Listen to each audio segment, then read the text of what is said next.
Ачык калтырып атасыңар, Маргарита Насархановна? Да.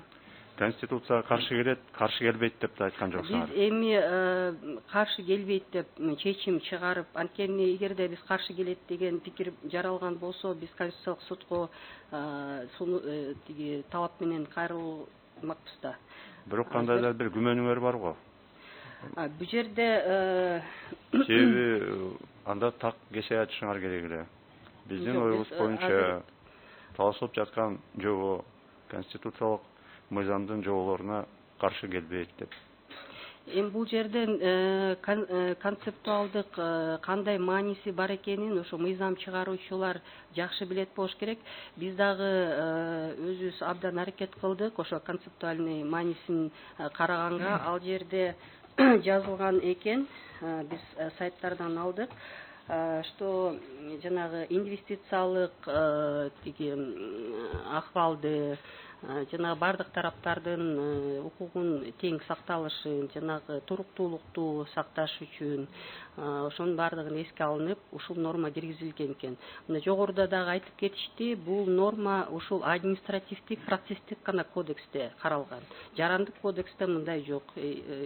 Албетте бул жанагы жазык иштер боюнча да колдонулбайт. Бул именно жанагы ал жерде жазылган экен, ошо мамлекеттик чиновниктердин дагы тиги баягы жоопкерчилигин жогорулатыш үчүн. Анткени бул жерде граждандык кодексте да жазылып атпайбы? Эгерде алар тиги соттун чечими менен же кандайдыр жагдай менен аныкталган болсо, алардын күнөөсү бар, ошолордун айынан баягы туура эмес чечим берилип калып, кийин ал жокко чыгып, анын же болбосо тиги мүлкү башка бирөөгө берилип кеткен болуп, анан ошого мамлекет күнөөлүү боло турган болсо, анда анын орду толукталып бериш керек деп. Значит, ошол жапа чеккен тарап сотко кайрылып, ошол өзүнүн бузулган укугун дагы коргоп, мыйзам чегинде. Ал дагы мыйзамда каралган. Түшүнүктүү, сиздин позицияңыз түшүнүктүү. Каныбек Насаркулович, сурооңуз барбы? Менде суроо бар. Бериңиз. Сот актысы качан адилеттүү болот? Мыйзамдуу болгондобу же туруктуулукту сактоо үчүн чыгарылабы? Сот адилеттүүлүгү мыйзамдуу болот. Бул мыйзам менен адилеттүүлүк бир точкага келгенде, ал кайсы убакта бир точкага келет? Мыйзамдар адилеттүү болгондо, мыйзамдар адилеттүү болуш керек. Ошондо андай маселе жаралбайт. Менде ушул сиздин сурооңузду тактап кетүү үчүн дагы суроо пайда болуп атат. Кыргыз Республикасынын процессуалдык нормаларында көрсөтүлгөндө мыйзамдуу негиздүү деп көрсөтүлөт, бирок туруктуулук деген негиз барбы ошол процессуалдык нормаларда? Туруктуулук деген. Мен эми bunday суроого албетте сот тажрыйбасына кайрылып жооп берип кетет элем. Бизде эми өлкөдө да ушундай тигил саясий дагы абдан көп окуялар болуп кетти. Ошого жараша бизде могу менчиктерди кайрадан бөлүштүрүү, кайрадан эле ошол актыларды өзгөчө мамлекеттин актыларын кайра кароо бизде абдан бир оор маселе именно ошо сотторго жаратты да. Анан кийин кайра эле ал тиги такыр бир бизге ошол эле инвесторлор, ошол эле жана ишкерлер, ошо даже мындай эле жөн эле жарандар, мисалы үчүн бир жерди алып, ошол мамлекеттик жергиликтүү органга кайрылып, айыл өкмөтү болобу, мэрия болобу, жер участогун алып, үй салып, бир нерсе кылайын десе, ал эртеси күнү бирөөнүн жери болуп калып атат. То есть бир кандайдыр бир туруктуу бир бизнес ачып, бир жактан кредит алып, ошол жерге бир нерсени бир жакшыртып, бир нерсе салайын десе, ал да эртеси күнү талаш болуп калып атат. Анын баардыгы тең сотко келип атат. Соттор үчүн ар бир иш чындыгында баягы мүмкүн жарандарга, тараптарга сезилбеши мүмкүн, бул абдан оор маселе. Анткени деген анын кесепеттери бар да, анан кийин баягы орусча айтканда последствия, правовые последствия возникают. Анын баардыгын мисалы үчүн мындай болуп атпайбы? Эгерде мамлекеттин актысы жокко чыгарылып, сот тарабынан мисалы үчүн, анан анын укугу бузулуп, кийин кайра восстановление болуп, бирок башкача, мисалы үчүн, допустим, жанагы ошол эле мүлктү кайра алуу менен эмес, ошонун ордун толтуруу менен маселеси бизде жөнгө салынып, бюджетте ошол акчалардын баары каралып, тиги толукталган болсо, мүмкүн бул маселелер чыкмак эмес. Бизде ошондой мамлекетке да кайрылган учурларды мындай почти кездештирбейбиз. Анткени көбү көзү жетпейт ошону барып өндүрүп ордуна толуктап алганга. Көбүнчөсү эле ошо жанагы мамлекеттик органдар сыртта кала берет дагы, ошол жерде жана талашып аткан эки тарап эле калып калат да өзүнүн проблемасы мененчи. Ушундайларга алып келип атат да. Ошон үчүн менин оюмча бул норманы мыйзам чыгаруучу ошо ар жак бер жагын баарын ойлонуп атып киргизсе керек. Жок, мыйзам чыгаруучунун өкүлдөрү ошону айта алган жокко. Эмне Ал убакта себептен ушундай норма киргенин негиздеп бере алышкан жок. Туура болмаса ал дейбиш. Дагы сурооңуз барбы? Менде ушундан урак тиги туруктуулук, стабилдүүлүктү айтып атасыз да. Мен сизге мисал келтирейин. Материалдык нормадан приватизация боюнча срок исковой давности дегенди алып таштап турабы? Бул туруктуулукту бузбайбы? А именно 271ден 3 жылдык чектөөсү туруктуулукту сактабайбы? Эми өзүн эки случайны сопоставить этип көрүңүзчү. Мамлекетке можно, а простой жарандарга, юридикалык тараптарга нельзя дегендей эле грубо мамиле болуп атат да мыйзам чыгаруу тарабынан. Албетте бул жакшы суроо экен. Чындыгында бул приватизацияны билесиңер 90-жылдары болуп өткөн. Бирок ошолордон башталган чуулгандуу маселелердин баары дагы эле соттордо аягын таппай келе жатат. Чындыгында бул биз үчүн мындай кошумча эле проблема. Бирок эми соттор деген сот өзүнүн милдетин аткарыш керек. Мыйзамды так жана мыйзамдар жаман жазылышы мүмкүн, бирок ага карап соттор эч кимдин укугун бузбаш керек. Ошондо дагы боштуктарды дагы кантип тиги толтуруунун баардыгы тең каралган да мыйзамдарда. Ошого карата. Рахмат, дагы сурооңуз барбы? Ушу биз талкуулап аткан 271 статья боюнча, тиги АПК боюнча кандайдыр бир мамлекеттик же болбосо жергиликтүү өзүн өзү башкаруу органдарынын процессуалдык укуктарын кандайдыр бир деңгээлде привилегия кылып берип аткан жокпузбу ушул чектөө менен? Тескерисинче жанагы мен айтып кетпедимби, жана граждандык кодексте ордун толтуруу, жанагы возмещение убытков да орусча айткандачы. Ошол норма менин оюмча толук кандуу иштебей жатат. Мүмкүн ошол эле тарап көзү жетпейт. Ошол сумманы өндүрүп, ошол өзүнүн жанагы кетирген чыгымдарын баарын ордуна келтире алам дегенге. Ошон үчүн сотко да кайрылбайт, эче кайрылбайт. Анткени мунун баары тең акча каражатка байланыштуу, бюджетке байланыштуу. Анын баардыгы тең, эгерде ошондой соттун чечимдери чыга турган болсо, анын баары бюджетти, республикалык бюджетти карап атканда анын баары тең кириш керек, отдельный строка болуп. Мүмкүн ошондон дагы маселе болуп жатат. А так баягы мыйзамдарда негизи каралганда ушул убакта эмне болуш керек? Эгерде мүмкүн ошондой бир жагдай болуп маселе жаралса, мүмкүн баардыгы көңүл бурмак. Мыйзам чыгаруучу дагы, аткаруу бийлиги дагы, ошол эле тиги жергиликтүү органдар дагы. Түшүнүктүү. Сурооңуз барбы? Дилшод Рахимжанов, сурооңуз барбы? Бериңиз. Да, я вот хотел уточнить. Законодатель, когда в Гражданском процессуальном кодексе не вводил ограничивающие нормы, он чем руководствовался? Наверное, тем, что права граждан не ограничивались. А почему, когда административный процессуальный кодекс, вопрос касается, так больше вопрос стоит государственных органов, да? А как бы с юридическими лицами, ведь подсудность есть своя, там не только действие, бездействие же обжалуют. Почему ограничение идет? Это же не нарушает нормы Конституции права граждан, как вы считаете? Можно вот конец повторить еще раз?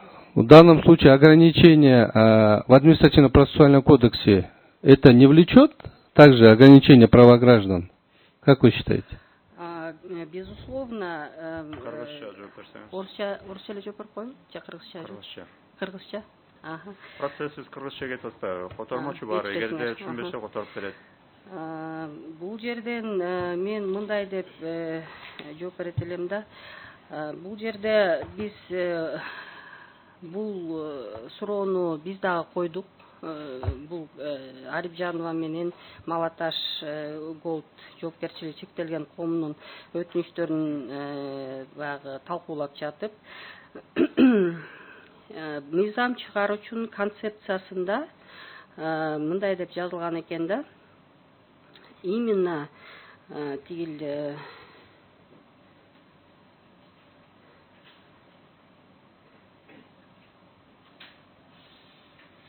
мындай деп жазылган экен. Мен ошол жерден эле окуп берейинчи.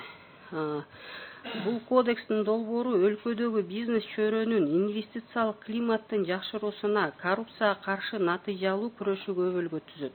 Анткени атка минерлердин чечимдеринин жана иш-аракеттеринин үстүнө болчу соттук көзөмөлдөө күчөйт дейт. Демек, наоборот, ошол жарандардын укугу дагы жакшы корголсун. И ошол эле убакта ишкерлердин инвестициялык бир катмардын да ошол инвестиция алып келип аткан жарандардын дагы укугу жакшы корголсун деген мааниде киргизилген экен да. Биз ушундай бүтүмдөрдү таптык. Ага, мен бир суроо. Вот вы сказали, чтобы не повлекли последствия, мы говорим об инвестициях. Ведь институт добросовестного приобретения никто же не отменял. Почему мы сразу сейчас говорим о том, что суд, применяя последствия, он изымает? Суд изымает, если доказано основание изъятия. То есть мы же не можем говорить, что если эта норма сейчас исключится, то это повлечет поголовное последствие, у кого-то будет имущество изымать. Там есть порядок рассмотрения и вынесения решений. Взаимная реституция есть. Почему мы вот однобоко можем смотреть? Как вы считаете? Нет. Мүмкүн сиз жакшы түшүнбөй калдыңызбы? Ар кандай, конечно, тигил укуктук кесепеттер ар кандай болушу мүмкүн. Ошол эле сиз айтып аткандай да болушу мүмкүн. Бирок көбүн эсе ошо мурунку калыбына келтирилсин деген талап коюлуп атпайбы көбүнчөсүчү? Мисалы үчүн акчалай компенсация дагылар келбей атат. Же болбосо ушундай бир иштин жагдайы ушундай түзүлүп калган, ал да невозможно, мүмкүн эмес. Анан ошон үчүн бул тиги башка нормалар дагы толук иштебеген үчүн ушундай тиги талаштар тартылып эле ошол бир эле жерде туруп атабыз да, бир кайта эле ошол курупка эле айланып элечи. Ошон үчүн ушундай маселелер жаралып атат. Албетте, бул ишкерлердин арасында жанагы тобокелчиликке салуу да, ошолордун баардыгы тең каралат да. Анан жанагы 3 жылдык чек коюп койгон бир ойдон. Ал туура эле да, анткени ишкерлер жанагы любой инвестицияны же болбосо өзүнүн бир бизнес планын түзүп атканда ушунун баарын эске алып туруп эсептейт да. Мисалы үчүнчү, момундай спор кээ бирөөлөр мисалы үчүн талаш тартышы менен кошо эле сатып алып атпайбы, же болбосо алып алып атат. Ошол эле нидра жанагы кен байлыктарын колдонуучулар көбүнчөсү эле мурда башка бирөөгө берилген, анан кандайдыр бир негиздер менен кайра мамлекетке өтүп калган, тиги жана протокол күчүн жоготуп, жараксыз деп табылып, же болбосо сот аркылуу. Анан ал башка бирөөгө берилип атат. Анан мурункусу жана соттошуп, антип отуруп, баягы сотко келип, тигил кайра укугун тиги калыбына келтирип берип атат. Кайра тиги кен чыгарган жерди кайра бизге бергиле деп атат. А тиги экинчиси как раз таки ал да добросовестный болуп атпайбы, ал деле өзү барып басып алган жок да, ага деле мамлекет берип атпайбы. Ага деле мамлекет берди да. Анда биз кандай кылышыбыз керек? Ошон үчүн бул жерде баягы биринчи алгандыкы туура эмес, андан алынып коюлган болсо, анда ал ошого жараша бир чыгашага кириптер болгон болсо, анда мамлекет анда төлөп бериш керек. Эгерде ал ошондой доо коюлса, эгерде ошондой тиги далилденсе. Да, сурооңуз барбы? Я просто уточнить. То есть я правильно понял, что ограничение болбош керек или болуш керекпи? Просто мы разные ситуации рассматриваем, но в целом алганда ограничение на судебную защиту, на пересмотр. Бул жерде деген мындай конституциянын нормаларында жазылган, соттук коргоого, жанагы обжаловать эткенге да, анан ары даттанганга эч кандай чектөөлөр болушу мүмкүн эмес деп жазылганды, аны буквально трактовать этпеш керек да. Ал баары бир процесстик кодекстер менен чектелет. Андай боло турган болсо, эгерде биз сиздин тиги логика менен кете берсек, анда эскирүү мөөнөтүн да жок кылалы, анда баарын эле биз тиги баарын күмөн санап эле, анда 3 жылдык аз окшойт, ал 5 жыл болуш керек окшойт. Анда тиги мисалы үчүн азыр деле мына тиги талаш жаралып атат, жаңы кодекстер менен 3 ай болуп калады кассацияга берген. Кээ бир айтып атат 3 ай аз деп атат. Мисалы үчүн мурун илгери 3 жыл болчу деп атат. Эми анте берсе, ар бир нерсени күмөн санай берсе болот, кандай боло турган болсо. Дагы сурооңуз барбы? Да, я просто уточнить. То есть я правильно понял, Гражданский процессуальный кодекс-то это нормально, что нету ограничений, а именно административно-процессуальный кодекс так должно быть. Буну мыйзам чыгаруучу өзүнүн концепциясында белгилеп киргизген экен да. Не, вы, ваша позиция, вы с этим согласны? Позициябыз ошол, биз мыйзам колдонуучу орган катары мыйзам чыгаруучу кандай кабыл алып берсе, биз анын концепциясын бурмалабай ошондой колдонушубуз керек. То есть вы согласны с позицией законодательства, своей позиции вы сейчас не можете сказать? Биз аны Конституциялык палатанын ыктыярына койдук. Все, спасибо. Дагы суроолор барбы? Кайрылуучу тарап жокпу? Жогорку кеңештин өкүлдөрү, суроолор жок.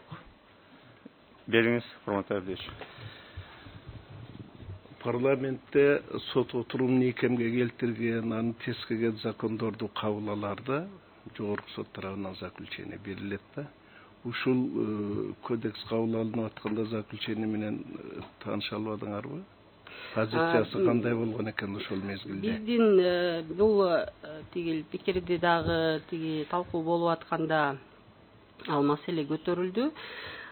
Бул боюнча ошол мыйзам чыгаруучу менен макул болушкан экен.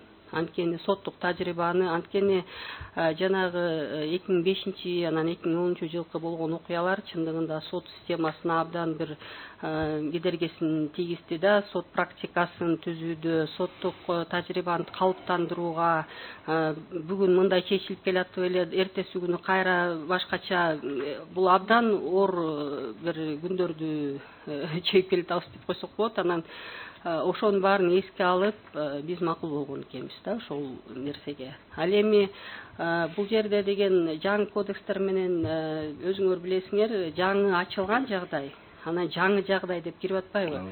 Анан ошол жерден менин оюмча тиги бир маселе бар да. Анткени жаңы ачылган жагдай бул болгон, бирок кандайдыр бир себептер менен ошолорго сотко да белгилүү болушу мүмкүн эмес болгон, тараптарга да белгилүү болушу мүмкүн эмес болгон. Жаңы жагдайлар болсо кийин пайда болуп, мисалы үчүн соттун өкүмү чыктыбы, же болбосо кандайдыр бир норма кийин конституциялык эмес деп табылып калдыбы да, ушундай бир ушул мүмкүн бөлүш керек. Биз ошон үчүн жана ыктыярына, силердин ыктыярыңарга койгонубуз дагы ушундай болду да. Биз баягы сот практикасын азыр бул кодекс 17 жылдын жартысынан бери иштеп атат. Толук мындай бир калыптанып калдык.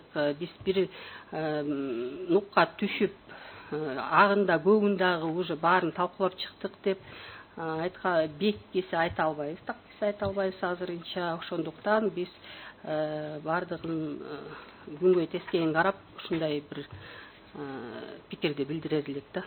Кичине бир суроо. Соттун отурумун ийкемге салуу менен граждандардын укугуна кандайдыр бир шек келтирүү байкалбайбы азыр? Азырбы? Бул жерде эми жанагы 3 жылды так кесе деп жазып койду деп ошондон маселе болуп атпайбы? Бирок негизинен сотко кайрылуу укугу алынып коюлган эмес да.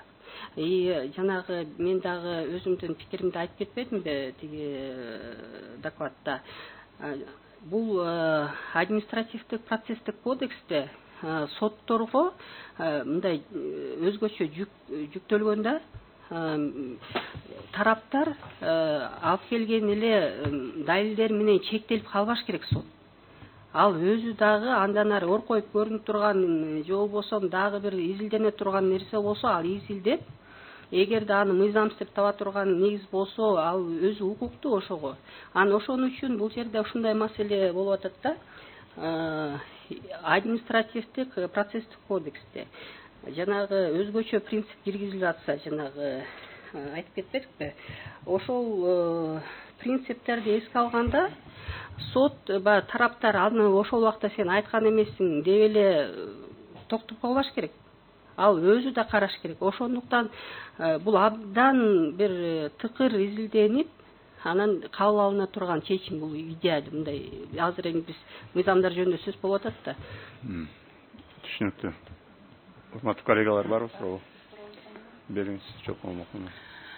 Сиз айтып атпайсызбы, биз агында көбүндө изилдеп көрүп, анан жаңы ачылган жагдай жана кайтадан ачылган жагдай, жаңы жагдай жана кайтадан ачылган жагдай деп которулган экен да, бул 271-де. Ушул күнгө чейин мындай талаш тартыш болгон учурлар болуп атса керек. Анан мына ореки кайрылуучу тараптын өкүлү айткандай, пленумда карап, ушу сотторго так түшүндүрмө берүүгө негиз болгон жокпу? Мен тактап айтып кетейинчи. Мен тескерисинче айтып жатам. Бул 17-жылдын жартысынан баштап кирди. Азыркыга чейин бизде мындай абдан толук соттук тажрыйба болду, бардыгын ак көөгүнүн баарын тештирип койдук деп айта албайбыз деп жатам, наоборот. Баягы пленумга чыга элек бул маселе. Бул пленумга чыгарыш үчүн дагы бизде бир кандайдыр бир соттук тажрыйба топтолуш керек да. Ошону менен анан кийин чыгарсак болот. Эми Жолдош, бериңиз.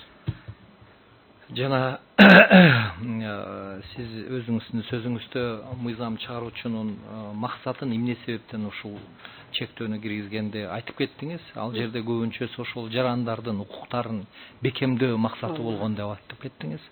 Анан кийин бирок бул деген 3 жылдык чектөө деген бул жарандарга эле эмес, мамлекеттик органдарга да тиешелүү да. Туурабы? Бардыгына тиешелүү. Анан кийин анан эми айтып атасыз, жанагы соттук тажрыйба топтолуш керек депчи. Мына эки кайрылып жаткан тараптын өкүлдөрү, булардын маселеси боюнча жаңы жагдай болуп чыккан соттун чечими болуп турат да. Ошол дагы мындай бир неме туудурган жокпу жогорку сотточу? Бул маселени бир карап, биринчи өзүңүздөр мындай бир немеге келиш керек деп, бир бүтүнгө келиш керек деп, бир тыянакка келиш керек. Бул эмне деген мөөнөт? Муну узартса болот бекен же болбойт бекен? Ушул маселени жагынан караганда, ушундай неметип эле же өзгөчө эле мындай канча жыл өтүш керек, канча соттук иш каралыш керек, ушундай соттук иштер качан бир неме түрткү болот деген, мындайча айтканда. Кандайдыр бир мисалы үчүн мынча жылда бир ал пленумда каралыш керек, же болбосо момча соттук акты болуш керек, ошондо каралат деген андай норма жок. Албетте ал деген баягы актуалдуулугуна, өзүнүн керектүүлүгүнө жараша көтөрүлө берет андай маселелер. Бирок бул маселелердин бардыгы тең баягы мыйзам колдонуучу орган катары, албетте тиги соттор составдагы бардыгы талкуулап туруп, анан ушундай бүтүнгө келишсе керек да. Ал эми жанагы 3 айлык мөөнөт, эгерде 3 айлык мөөнөт, анан 3 жылдык болуп атпайбы? Сотко кайрылуу укугу бар. 3 айлык мөөнөттүн ичинде келсин. Эгерде ал ошол жүйөлүү себептер менен бир өткөрүп жиберген болсо, аны соттор карап кабылына келтирет. Ал эми жанагы 3 жылдан кийин деген ал кесе жазылып калган, так кесе жазылган, ошондуктан ал боюнча сотко укук берилген эмес. Аны тиги мөөнөттүн кабылына келтирип, андан ары жанагы негизинен ишти талашты карап кеткен. Сиз айтып кетпедиңизби? Биз деген мыйзамды колдонуп атканда ошонун концепциясына ылайык колдонушубуз керек депчи. Өзүңүз окуп бердиңиз, эмне максатта ушул мыйзам кабыл алынган, Анан кийин мына ошол айтып атпаймынбы, бул иштин жагдайларын эмне себеп болду ушу кайрылуучу тарап ушул Конституциялык палатага кайрылганга депчи, концепциясына туура келбей атат да. Сиз кайра неметип атасыз, эми биз мыйзам колдонуучу орган катары неме деп, концепциясына туура келбей атат да. Мындай мен жанагы жерде айтып атпаймынбы, жана кайтадан ачылган жагдай деп которулуптур азыр. Жаңы ачылган жагдай, анан жана жаңы жагдайларчы. Жаңы жагдайлар болгондо жанагы соттун чечимдерине, соттук актыларга байланыштуу болгон жерлери болгондо мүмкүн баягы соттук тажрыйбаны айтабызбы же башкасын айтабызбы, абдан көпкө чейин созулат иштин кароолору. Чындыгында ошол 3 жыл өтүп кеткенге толук жагдай түзүлүшү мүмкүн. Биз ошолордун баардыгын баягы эске алып, ошон үчүн баягы так кесе жок, ушундай калтыргыла деп биз ошондой пикирди азыр карманган жокпуз да. Дагы суроолор барбы? Рахмат. Акыркы суроо болсун. Бергиле. Азыр 3 жылдык чектөөдө мисалы айтып кетейин, ошол эле сот актысы, сот мыйзамдуу күчүнө кирген актысы чыккандан кийин 3 жылдан кийин пленум Верховный суд, жогорку соттун пленум токтом кабыл алды. Ушундай катачылыктар менен чечим кабыл алып атасыңар. Ушундай болуп калды. Мындан кийин мындай ката кетирбегиле деп. АПКда эгерде АПКда көрсөтүлбөсө, ГПКга таянгыла деген норма бар. Ошол жерде мына жаңы ачылган жаңы жагдай боюнча көрсөтүлүп атат да. Конкреттүү иштер боюнча нормаларды колдонуу боюнча токтом кабыл алынса, ошол жаңы жагдай болуп негиз боло алат деп атат да. Ошол сот өзү, сот органы чыгарган сот актысын оңдоо мүмкүнчүлүгүн дагы бул жерде 3 жылдык мөөнөт менен чектеп коюшу мүмкүнбү? Себеби 3 жылдык мөөнөт менен. Себеби сиздер айтып атасыздар, бизде конкреттүү мөөнөт жок. Кайсы мезгилде периодично токтом кабыл аласыз пленум боюнча деп. Азыр мына бүгүн ушул практиканы колдонуп келип, мыйзамга дал келбеген туура эмес колдонуп алып, административ процессуалдык кодекс менен сот актысы кабыл алды, мыйзамдуу күчүнө кирди. Бирок 3 жыл өткөндөн кийин пленум постановление кабыл атат. Мурда ушинтип катачылыктарды кетирипсиңер, мындан кийин мындай карагыла, мындан кийин мындай алып туура карагыла деп постановление пленум кабыл алды. Ошондо ошол каралууга жата турган, бирок 3 жылдан нары өтүп кеткен убакытты оңдоого кызыктар болушуңуздар керек да. Бул жагынан да карашыбыз керек да. Түшүнүктүү болду суроо. Бул норма чындыгында абдан кандай десем, көңүл бура турган норма. Буга мен азыр жооп бере албайт элем, буга даяр эмесмин. Анткени муну пленум кабыл алып жатканда толук пленумдун составы ушунун баарына баа бериш керек. Анан ошентип кабыл алыныш керек. Азыр мен антип айта албайм. Так. Туура айта албайсыз. Себеби жогорку сот тарабынан качан токтом кабыл алат, сиздер алдын ала айта албайсыздар. 2 жылдан кийин, 3 жылдан кийин, мүмкүн 5 жылдан кийин, мына 17-жылы күчүнө кирди, 2 жыл болду, сиздер обобщение кыла элексиздер. Мүмкүн дагы 1-2 жылдан кийин, дагы 1-2 жылдан кийин кылышыңыздар мүмкүн. 2 жылдан кийин чектелген 3 жылдык мөөнөт өтүп кетет. Эгерде ошол токтом чыкса, токтомдо кандай колдонуу көрсөтүлгөн болсо, соттор башкача колдонгон болсо, анда кайрылуучу жанакы сотто катышкан тараптар укугунан ажырап калып атат. Мында эстен чыгарбашыбыз керек. Ошондой эле ошол жаңы жагдай катары Конституциялык палатанын чечими да көрсөтүлгөн. Эгерде Конституциянын 97-беренесине кайрылсак, ар бир соттун чечими Конституциялык палатанын чечиминин негизинде кайра каралышы мүмкүн деп жазылган. Тараптардын кайрылуусунун негизинде. Эгерде ошо чечим чыгарууда талашылып жаткан ченем Конституцияга каршы деп табылган болсо, ошол негиз болуп кабыл алынган болсо, сот чечимин, анда мөөнөт да көрсөтүлгөн эмес Конституцияда. Мында кандай болот? Бул дагы чечилбей, ошол бойдон калып атат. Ошон үчүн бул жерде ойлонуп турчу маселелер көп. Дагы сурооңуздар барбы? Рахмат, отуруңуз.